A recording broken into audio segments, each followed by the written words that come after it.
నవీన్ ఎర్నేని లాంటి పెద్ద ప్రొడ్యూసర్స్ అందరూ కూడా మా యువ మిత్రులందరూ ఈరోజు ఈ పరిశ్రమలో రాణించడం, ఈరోజు వాళ్ళందరినీ వేదిక మీద నుంచి అభినందించడం చాలా సంతోషకరమైన సందర్భం.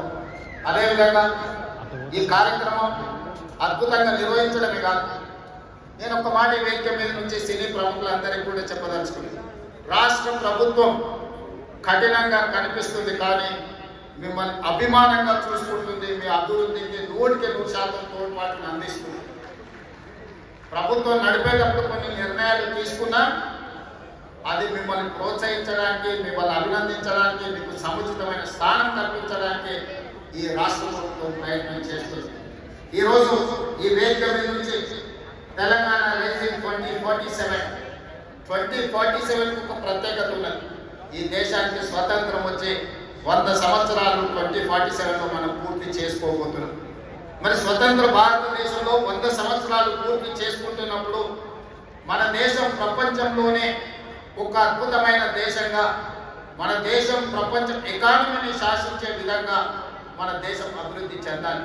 ఏ రకంగా ప్రోత్సహించినామో ఈరోజు ఫిల్మ్ ఇండస్ట్రీని అదే విధంగా ప్రోత్సహిస్తాం. మీకు కావాల్సిన ప్రణాళికలు అందిస్తాం. ప్రణాళికలు మీరు రచించండి. మా విజన్ డాక్యుమెంట్లో తెలంగాణ రైజింగ్ 2047 విజన్ డాక్యుమెంట్ లో ఫిల్మ్ ఇండస్ట్రీకి ఒక చాప్టర్ ఇస్తాం. ఆ చాప్టర్ ని రాయాల్సిన బాధ్యత సినీ ప్రముఖులకు, ఇక్కడ ఉన్న పెద్దలందరికీ ఉంది. మీకు ఏం కావాలో నాకు చెప్పండి.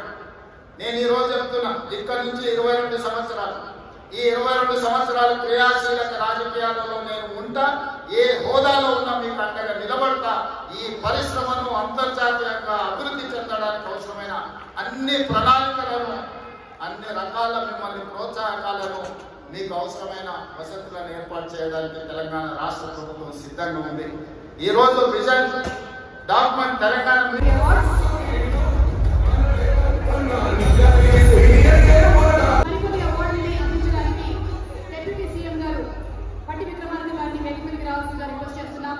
అలాగే God of masters Nandamuri Balakrishna YouTube లోనే సెన్సేషన్ క్రియేట్ చేసింది. కంగ్రాచులేషన్స్ రెడ్డి గారు, బోయపాటి నమస్తే.